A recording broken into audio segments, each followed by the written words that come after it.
Nossa, esse deck tá melhor. Júnior, você é um cowboy, Júnior. Cowboy, calma. Aí, ô, Silver! Cowboy americano. Ó o outro dando raça. Que é? Selfie tudo, lá. Boa. Ó, ele bebe água aqui, por isso que ele derrubou e jogou o Reginaldo aqui. Ah, por isso. Tava com sede. Eu não subo no cavalo que vão achar que é um cavalo em cima do outro. Ó, já não ficou feliz, já. Ele é velhinho? Esse é velhinho? Nossa, esse aí eu acho que É por causa do olho, ó, o formato do olho, eu tô olhando. tá furada, ela é cega. Ela é uma égua, mas tá com o olho furado, ela ganha ela cega. Mas ela enxerga um olho, né? Aham. Não vai montar, Silvio? Mas ela é a mais velha, não é? Tava prenha, não? Será que não é ela que é mais velha? Porque os outros seguem quando ela anda, normalmente eles seguem mais velho. Firmar aí, precisa de prova, real. Filmei, depois eu já mando lá pra vocês. Aqui? Tá no grupo lá? Não tem, mas eu mando pra Nido já.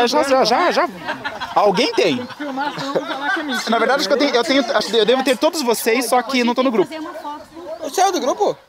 Tive que sair porque travava meu celular. Era muito vídeo, muita foto. Convidado e vieram, ó. Tive que sair. Vou levar pra casa que o ovo tá caro.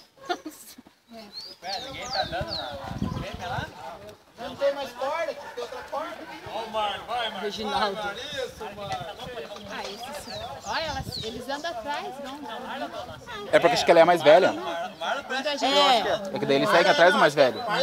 Não é? Igualzinho aquele dia. Vai lá pro primeira torceira lá. Ô, Reginaldo, volta que nós quer bater foto! Eu não sei porquê. Porque daqui o meu zoom não vai. O zoom não vai daqui até lá. Celular velho? Ô, guri. Também quero subir.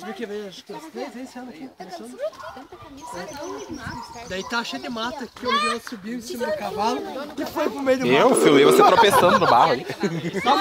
Daí eu vou dar galope, daí foi lá, veio aqui, daí não se abaixou nada. Ficou enroscado, né? Mas aquela cavalo época foi tinha... Tava cheio de mata.